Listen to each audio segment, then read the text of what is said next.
So you're seeing how a listing comes together on Amazon. You're seeing all the components of what it takes to actually build a successful listing to make sales on Amazon. Now, one of the most crucial elements besides your title and your price are your images. People eat with their eyes first, and your images can make or break your listing. I don't know how many people I've seen that have just horrible images. They spend all this money on everything else, and then when it comes to the images, they cheap out. And images is where you should actually be spending a lot of money creating really quality, good images, doing research on your images, doing testing on your images. It's just an area that I don't quite understand why so many Amazon sellers and e-com sellers just skip on this. People buy images on Amazon. They don't buy products. So your images is what has to sell them. And so you've got to focus on your images. You've got to spend some money on your photos. Now, your photos themselves are crucial, but you don't always have to spend a ton of money doing it. I don't recommend you go to Fiverr or to some of these websites where they'll do stuff really cheap. I don't recommend you use a lot of stock photography either. But what you can do is you can actually either hire a photographer that will actually go out and create these images for you. They're called lifestyle images or product images. The product images are the ones that are typically on a white background, on a simple plain background. The lifestyle images are the ones that usually involve humans or animals or something that shows the product in context. That can actually get pretty expensive. So if you want to hire a photographer, and there are photographers out there in the space, you can check the Helium 10 preferred vendors directory, the directory.helium10.com. There may be some in there that actually will have package deals where they'll do all this for you. Or you can find them on Google, or there's tons of them out there. Or what I've been doing lately with a lot of my products is actually 3D renders. In today's world, 3D renders can actually do some amazing stuff. It's like industrial light and magic level kind of things that you can do that totally looks real. Now, if you go to someone on Fiverr and take a stock photo and ask them to drop your coffee maker into a kitchen, a lot of times this stuff doesn't look real. The shadows don't look right, the lighting doesn't look right. I can tell instantly this is a fake photo. But with 3D rendering, they can really render it out to where everything looks totally crisp, and it's not that expensive. There's a company like Fade Visuals or fadevisuals.com that for like $400 will take your product. You can take your iPhone or your Android phone and just take pictures of it holding in your hand or on your desk, take the different angles, send it to them, and they will actually create a wireframe of that product, a 3D wireframe of the product that they can then put different skins on. They can easily change the color if you got color variations. They can easily put it into any situation. You know, they've taken it with one of our dog products, a dog life vest, and actually shown it on a dog that was swimming in the ocean and looked like a picture taken from someone scuba diving or snorkeling actually under the dog, and it looks totally real. And so there's some amazing stuff, and that costs like $30 or $40 per image. So there's amazing stuff that you can do if you think this through. But it's crucial that you actually spend some time and money on your images. In one of the next modules, you're going to see a presentation from Anthony Confrancesco, who is with PickFu, and he's done some elaborate testing on images, and he's going to have some amazing stuff. His presentation is going to blow your mind when you see what you can do with different images and how people respond to different images. So when you use Helium 10's audience tool, you can take like 3 images that you're debating between, and maybe you've got your favorite, you've asked your friends and your family, and they have their favorite.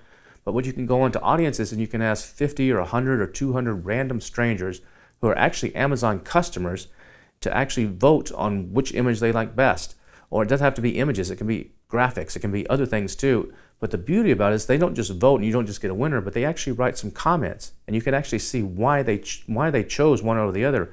And it's some super valuable insight, and you can get some ideas that you just never thought of that you might need to either incorporate into your images, or you're like, holy cow, these people are all saying this one looks a certain way. I need to emphasize that in my bullet points. I need to use what they've said. It's a great market research tool that everybody should be using. Another cool thing about images on Amazon is they can justify your price. So if you're trying to price higher, images can justify that price. And they don't always have to be photos. I mean, I've used cartoons in the past. You know, I've given the example in another module where I had some dog treats, and these dog treats were very high-end dog treats, and I needed to differentiate them in a way to show that these are actually different than the dog treats everybody's buying. These were bully sticks, and bully sticks are a treat that dogs like to chew on. And most people on Amazon were selling these 30 treats to a bag, and I sold mine 3 to a box. And I put them in a nice box, which I show you in one of the interludes between our between our weeks here, and I need to justify why should someone pay more for my 3 sticks in a nice box than for 30 sticks in a bag. And the way I did that was with cartoons. So I just went on to Upwork.com, found a couple graphic designers that would, for 50 bucks, make some cartoons for me. And I would show a split screen where I'd show some dogs driving through a McDonald's and say, this is what the competition's bully sticks are like. And then show my dogs in like a nice steakhouse with bow ties and a waiter with a nice silver tray serving them my bully sticks. And that painted that picture and helped justify the price. And I had guys, one guy bought those from me like 77 times, just kept buying them for his dog. So it works. So images can help justify your price and your positioning in the market.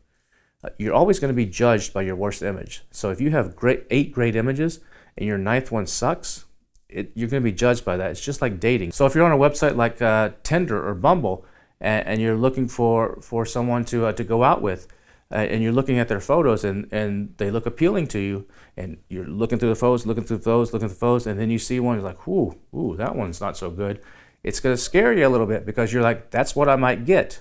When I show up at the restaurant for coffee, I might get that one and not these other 8 that look good. It's the same thing on Amazon. It's the same thing on selling products.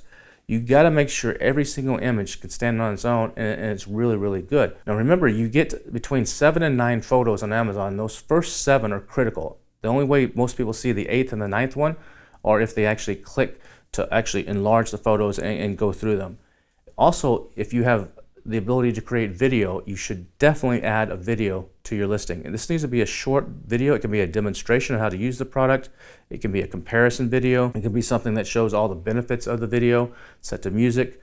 But you need to have a 30 to 60 second video on your product listing page. And we have another module coming up later this week where Karen is actually going to show you how to create a really cool video that can help you sell more on your listing.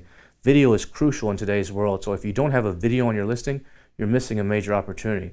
And you can spend a little bit on a video and you can spend a lot on a video. And she's going to talk about some of the tips and tricks on how to do that. But always try to include a video if at all possible on your listing. So they'll appear in that 7th image spot. Another thing you can do with your images is you can tell a story. Now your first image always has to be on a white background. It's okay if you have packaging. Amazon's kind of gray on this, but I've always done it and it's worked well for me to differentiate my product. If I've got cool packaging, I'll actually show the packaging in the picture. Now you want to fill as much of that picture as possible. You don't want your product to be small and then a bunch of white around it. You want to fill the dimensions of that picture, and you want it to be square as much as possible. And when you're uploading the image to Amazon, Amazon's minimum is 1,000 pixels. I like to go 3,000 pixels. I'd like to really make sure that it's a really high resolution, really crisp image. It's been color corrected. Everything just looks really sharp and nice on it. And I will oftentimes turn the image or turn my product image at a weird angle or something, just so it stands out. I'll take a look at what everybody else is doing on the page for the keywords I'm targeting, and I'll try to do the opposite, just so that I can stand out. So when people scrolling through, mine is the eyesore on the page, or like, ooh, it catches their eye, or maybe it's a totally different color, or it pops. Something else I've done is I will take, you can only show the product in the actual main image. And so what I've done is I've had dog treats, and I've had the dog treat, and I've had the bag of the treats, and it's kind of, you see the bag, and it's kind of spilled over, and some of the treats are coming out. And then what I do is I take those treats and I spell the word dog, D-O-G, with the treats. So I actually line those treats up and spell the word dog. And when I do that, it stands out on the page. People are scrolling through the page and like, oh, this says dog. What the heck is that one? It stops them. You want that, they call it on Facebook, stop the scroll. So you want to stop the scroll. You want to get people to stop, and then hopefully they'll click out of curiosity or out of, what is this? This looks cool. And then you got on your page, and then your job is the rest of the listing is to actually sell them. So always be thinking of creative ways that you can organize your images. And like when you see in Anthony's presentation, it's going to give you a lot of cool ideas on some really cool stuff that you can do. Now, on the additional images that you have, images 2 through 9, these are where you can show comparisons to other products. You can highlight some of the benefits and the features of your product. You can show it in scale. So people get an idea of how big is this. You can show it next to something people know, next to a quarter or next to a pencil, or something that people have an idea of scale. You also want to make sure you include some lifestyle pictures. Lifestyle pictures are showing your product in use, in the situation it's intended to be used. Those are usually with human beings, or if it's a pet product, it's with pets. And if possible, always show faces. It's been proven that human faces can actually increase your conversion rate by up to 38%. So make sure that your photographer or whoever's shooting your pictures for you is actually showing their face and not just their hands or something. I mean, if it's a hand product, you're going to show the hands, but include another shot where you're actually showing the face. Sometimes you can get great images from influencers or from your own customers, and as long as you get their permission, you can actually use those images. And sometimes those can be great images because people will identify with them. They're not maybe as slickly produced, and customers will identify with them. So keep that in mind too as another source of getting quality images. Now, what I like to do when I'm asking my photographer, or if it's Fade Visuals or whoever it may be, to actually shoot my imagery, what I do is what's called FBOs, or for position only. And I'll take just my basic smartphone, my iPhone, and I will actually set stuff on my dining room table and take pictures of it. They're not well lit, there's nothing great about them, but I want to give them an idea of what I want. I don't just say, here's my product, please take pictures. I'll say, please show it from this angle, please put it at this angle, please put these two things together, and I want this item on this side and this item on this side, and I'll just take pictures of it, and then I'll send that to them. And those are called FBOs, or for positions only, and that really helps them quite a bit and visualize what you're actually wanting. Instead of you describing what you want, they can visualize what you want, and then they'll repeat that process, and they'll make it look slick and lit right and correct. But that's another great way to make sure there's a good communication with you and your photographer. Now, in anything that you do, the product should always be the focus in your images. The product should be the focus, or the end result of whatever your problem your product solves should be the focus. So don't lose sight of that. Don't have a huge picture and your product is really tiny in the corner. You want to actually make sure that your product is front and center on everything that you do. Another thing you want to do in your photos is create an environment that the customer can relate to, that they can feel that they could be part of, that in their mind they could be like, take whoever's in your photo out, and that could be them. They're receiving that benefit, they're having that fun, or they're getting the value from your product. If you can do those things in your imagery, you'll see your conversion skyrocket on Amazon. So these are just a few tips that you can keep in mind when it comes to creating images. Make sure you pay attention to Karen and Anthony's upcoming modules, because they're going to give you a lot more specific, very valuable information that's going to help you guys just potentially crush it on Amazon.